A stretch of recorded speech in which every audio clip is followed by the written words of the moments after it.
बहुत ही खूबसूरत आगाज़ हुआ। आज पहले से हालांकि ये चीज़ प्री डिसाइडेड है, हमारे पोस्टर पे भी थी कि आज के इस खूबसूरत से प्रोग्राम की सदारत अध्यक्षता आदरणीय सुभाष यादव जी कर रहे हैं। मैं चाहता हूं कि अध्यक्ष महोदय के लिए एक बार ज़ोरदार तालियां होनी चाहिए। बहुत बेहतरीन स्टार्ट हो चुका है इस प्रोग्राम का। मैं चाहता हूं कि वक्त जो दिया गया था उससे ऑलरेडी बहुत ज़्यादा देर हो चुकी है। सीधे सीधे प्रोग्राम की शुरुआत की जाए और एक एक कवियों से जोड़ा जाए। हालांकि हमारी साहित्यिक प्रोग्रामों में और क्रिकेट के मैच में एक थोड़ा सा अंतर है कि क्रिकेट के मैच में जिस भी बल्लेबाज को पहले बैटिंग करने के लिए बुलाया जाता है, ये माना जाता है कि वो सबसे अच्छा प्लेयर है और सबसे अच्छा खेलेगा, इसलिए उसको पहले बुलाया जाता है। लेकिन हमारे साहित्यिक मंचों पे जिस व्यक्ति को पहले पढ़ा दिया जाता है, आमतौर से ये समझा जाता है, हालांकि ऐसी कोई बात नहीं है, ये मान्यता है कि वो कवि छोटा है या शुरुआत कर रहा है, लेकिन मेरा ऐसा मानना नहीं है। मुझे ऐसा लगता है कि क्रिकेट खेलने वाले पे पहले बैट्समैन पे शायद 10, 20, 50 साल बाद पीएचडी ना हो, लेकिन यहाँ जो व्यक्ति पहले कविता पढ़ने आता है उसकी ज़िंदगी पे हो सकता है कि उसकी काव्य यात्रा अगर अच्छी हो तो उसकी ज़िंदगी पे पीएचडी हो सकती है। तो मैं चाहता हूँ कि इस प्रोग्राम की शुरुआत एक खूबसूरत कवि से की जाए, जिनको मैं भी पहली बार सुनने जा रहा हूँ इस प्रोग्राम में। मैं उनके लिए 4 पंक्तियाँ सीधे सीधे पढ़ता हूँ और उनको मंच तक आमंत्रित करता हूँ कि दीवारें छोटी होती थीं लेकिन पर्दा होता था। दीवारें छोटी होती थीं लेकिन पर्दा होता था। ताले की ईजाद के पहले सिर्फ भरोसा होता था। और जब तक माथा चूम के रुखसत करने वाली जिंदा थी, जब तक माथा चूम के रुखसत करने वाली जिंदा थी, दरवाजे के बाहर तक भी मुंह में लुकमा होता था। मैं बड़े विनम्रता से आदर के साथ बुलाना चाहता हूं अपने पहले कवि गौरव मिश्रा जी को कि आप मंच पे आएँ और अपनी कविता प्रस्तुत करें। सभी उपस्थित श्रेष्ठ जनों को मैं प्रणाम करता हूं। बहुत अच्छा संचालन कर रहे हैं भैया वगार जी, और हम जैसे नवांकुरित नवबीजांकुरों को पुष्पित, पल्लवित एवं फलित होने के लिए उचित वातावरण पर्यावरण प्रदान करने के लिए मैं भैया प्रदीप जी का बहुत बहुत आभार व्यक्त करता हूं। और अभी तुरंत जन्माष्टमी बीती है, मैं भगवान श्री कृष्ण के नाम से शुरू करता हूं अपनी काव्य यात्रा को। कि युद्ध पर शांति ही तो है भारी रही, युद्ध पर शांति ही तो है भारी रही, राधिका कृष्ण पर तो है भारी रही। और कृष्ण ने हो भले जीत कितने समर, कृष्ण ने हो भले जीत कितने समर, बांसुरी चक्र पर तो है भारी रही, बांसुरी चक्र पर तो है भारी रही। और इसी गोत्र के कुछ 4 लाइन और हैं। सबका जीवन सुखों दुखों से भरा होता है।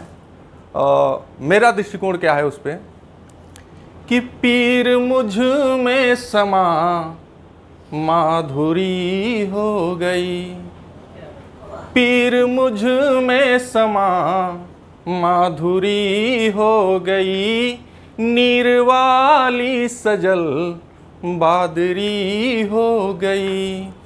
ओ वेदनाओं को अंतस में रख कर हंसा, वेदनाओं को अंतस में रख कर हंसा, देह मेरी सखे बांसुरी हो गई, देह मेरी सखे बांसुरी हो गई।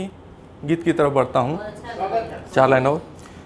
हर सफ़र में मेरे हम सफ़र बन रहो, हर सफ़र में मेरे हम सफ़र बन रहो, दृग युगल मध्य तुम स्वप्न बन कर रहो।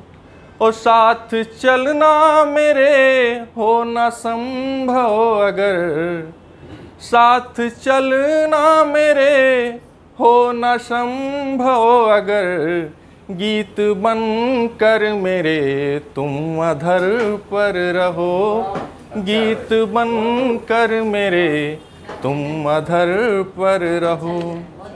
अभी कुछ दिन पहले मेवात में कुछ घटा मेरे मन को बहुत आंदोलित किया उसने। 4 पंक्तियाँ उससे निःसरित हुई, वो मैं सुनाना चाहता हूँ कि दिल में इतनी सियाही नहीं चाहिए, दिल में इतनी सियाही नहीं चाहिए, एक दिया अब जलाना कहीं चाहिए, एक दिया अब जलाना कहीं चाहिए। और नफरतों की फसल हमने काटी बहुत, नफरतों की फसल हमने काटी बहुत, फासले अब दिलों में नहीं चाहिए, फासले अब दिलों में नहीं चाहिए। अब श्रृंगार से अंतिम 4 लाइनें पढ़ के मैं गीत पे आराम करता हूँ। जब से नजरों से नजरें मिली, चैन से अपनी यारी गई। तो जो चाहूँगा, जब से नजरों से नजरें मिली, चैन से अपनी यारी गई, वो होश भी ना रहा होश में, अपनी सब होशियारी गई। और तीर नजरों के वो बारहा, मेरे दिल ने सहे सर झुका के, वो नींदों से ख्वाब को ले गए, ख्वाब में नींद मारी गई, वो नींदों से ख्वाब को ले गए, ख्वाब में नींद मारी गई। एक छोटा सा काव्य कविता मैं शुरू करता हूँ आप सबकी तरफ से, क्योंकि मैं आप सबका अनुगामी हूँ, सबसे नन्ही कलम हूँ। सुनिएगा। विरही तंत्री की सरगम को, विरही तंत्री की सरगम को, तंत्री बीड़ा को कहते हैं तारों वाली, विरही तंत्री की सरगम को जीवन संगीत बनाते हैं, हम है वाणी पुत्र सदा आंसू को गीत बनाते हैं, हम है वाणी पुत्र सदा आंसू को गीत बनाते हैं। हमारे मुख्य अतिथि जी पधार रही हैं, मैं उनका बहुत बहुत स्वागत करता हूं।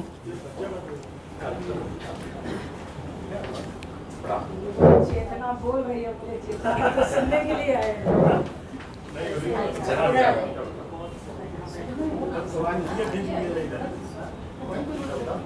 उधर बैठ जाते हैं।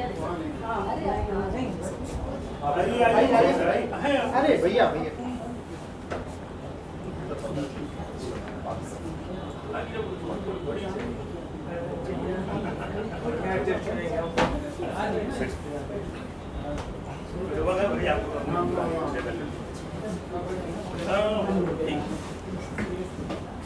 यहाँ पे बैठ सकते हैं, उधर खींच रहे हैं। इसमें आ नहीं कर रहे हैं, आ रहे थोड़े से आ रहे। इधर कर लीजिए, इधर इधर घोड़े से तो हम हर जगह आएंगे।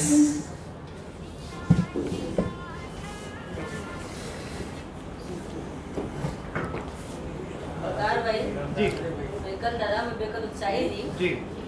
ज्यादातर आयोजनों में चाहते थे कि मैं जल्दी पढ़ लूँ। हाँ जैसे आप कह रहे थे ना कि शुरुआत में ऐसे रचना करवा ज्यादातर बैठते थे, मुझे पढ़वा दो मैं जल्दी चला जाऊँ, मतलब सोना चाहते थे। शुरू करें? हाँ बिल्कुल शुरू कीजिए। मैं शुरू करता हूँ।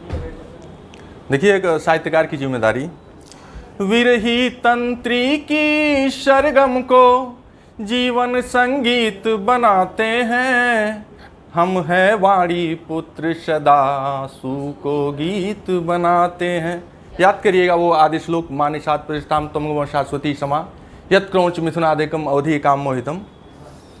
खग के विरही वक्षस्थल से निकली जो काव्य की धारा है, बन कर के भगीरथ हमने ही गंगा को यहाँ उतारा है।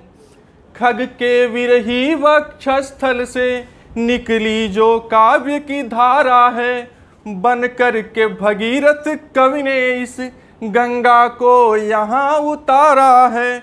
पाषाण सदृश हृदयों को हम निर्मल नवनीत बनाते हैं। हम हैं वाणी पुत्र सदा आंसू को गीत बनाते हैं। जब अनुचित उचित के प्रश्नों को, जब अनुचित उचित के प्रश्नों ने मानव के मन को त्रस्त किया, शास्त्रों की रचना कर हमने आलोकित मार्ग प्रशस्त किया। जब अनुचित उचित के प्रश्नों ने मानव के मन को त्रस्त किया, शास्त्रों की रचना कर हमने आलोकित मार्ग प्रशस्त किया। कभी व्यास बने तो कभी मनु बन, हम धर्म पुनीत सिखाते हैं। हम हैं वाणी पुत्र सदा आंसू को गीत बनाते हैं। याद करिएगा बिहारी जी को। हमने ही विलासी जय सिंह को विस्मृत कर्तव्य बताया है। अंधे नृप के हाथों हमने गोरी का वध करवाया है। हमने ही विलासी जय सिंह को विस्मृत कर्तव्य बताया है। अंधे नृप के हाथों हमने गोरी का वध करवाया है। कभी हो कठोर फटकारा तो कभी हो विनीत समझाते हैं। हम हैं वाणी पुत्र सदा आंसू को गीत बनाते हैं। हम हैं वाणी पुत्र सदा आंसू को गीत बनाते हैं।